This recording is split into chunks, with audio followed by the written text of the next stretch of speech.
அன்புள்ள மேஷ ராசி அன்பர்களே வணக்கம். தை மாத ராசி பலன்கள். தை மாத கிரகநிலை 15ஆம் தேதி மேஷ ராசினருக்கு குரு பகவான் 3இல் வக்கிரம்,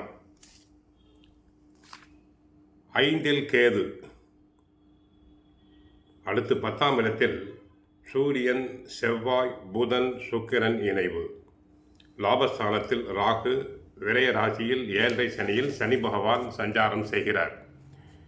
சந்திரன் தங்களுக்கு அஷ்டமத்தில் 15ஆம் தேதி 8ஆம் இடத்தில் இருக்கிறார். மிதுன ராசியில் உள்ள குரு இந்த மாதம் முழுவதும் வக்கர நிலையிலேயே இருக்கிறார். உங்கள் ராசிக்கு 9, 12 ஆகிய இடங்களுக்கு அதிபதியானவர் குரு.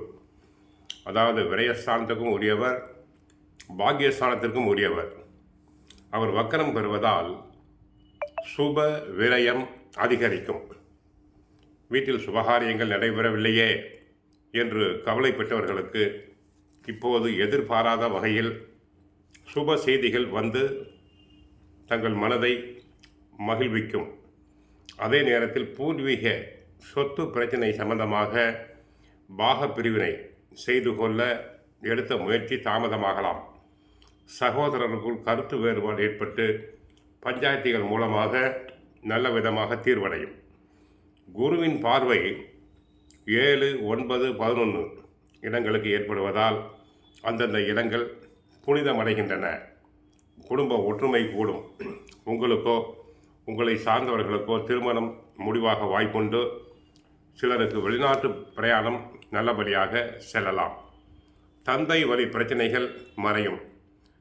தனித்து இயங்க நினைத்தவர்களுக்கு இப்பொழுது நல்ல சந்தர்ப்பங்கள் கூடி வரும். கூட்டு தொழிலை தனி தொழிலாக மாற்றினால் தங்களுக்கு லாபம் அதிகரிக்கும். வியாழக்கிழமை விரதம் இருப்பது நல்லது. ராசிக்கு 3, 6 இடங்களுக்கு அதிபதியான புதன் 21 ஜனவரி 29ஆம் தேதி கும்பராசிக்கு செல்கிறார். அவர் லாபஸ்தானத்துக்கு வரும் நேரம் தங்களுக்கு நல்ல நேரம்தான். அந்த நேரத்தில் சகோதர ஒற்றுமை பலப்படும். படித்து முடித்து வேலை இல்லாதவருக்கு நல்ல வேலை கிடைக்கும். வியாபாரம் தொடங்க நினைத்தவர்களுக்கு கைகூடும். குடும்பத்தில் உதிரி வருமானங்களால் பணப்புழக்கம் அதிகரிக்கும். மாமன் மைத்துனர் வழியில் மகிழ்ச்சி தரும் சம்பவங்கள் நடைபெறலாம். உத்தியோகத்தில் உள்ளவர்களுக்கு ஊதிய உயர்வு, பதவி உயர்வு கிடைக்கும். மகரத்தில் சஞ்சரித்து வரும் சுக்கிர பகவான் பிப்ரவரி மாதம் 7ஆம் தேதி அன்று கும்பராசிக்கு செல்கிறார். அவர் லாபஸ்தானத்துக்கு வரும்போது பண வரவுகள் அதிகரிக்கும். பாராட்டும் புகழும் கிடைக்கும்.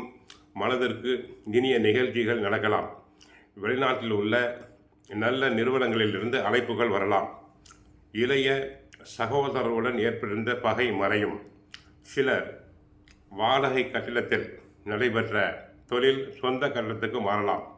பொது வாழ்வில் உள்ளவர்களுக்கு மக்கள் செல்வாக்கு அதிகரிக்கும். உத்தியோகத்தில் உள்ளவர்களுக்கு உயர் அதிகாரிகளின் அனுகூலம் கிடைக்கும்.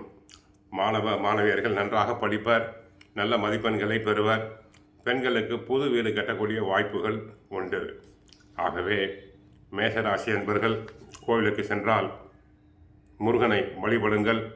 கந்த சஷ்டி பாராயணம் செய்யுங்கள். தை மாத வாழ்த்துக்கள். பொங்கலோ பொங்கல்.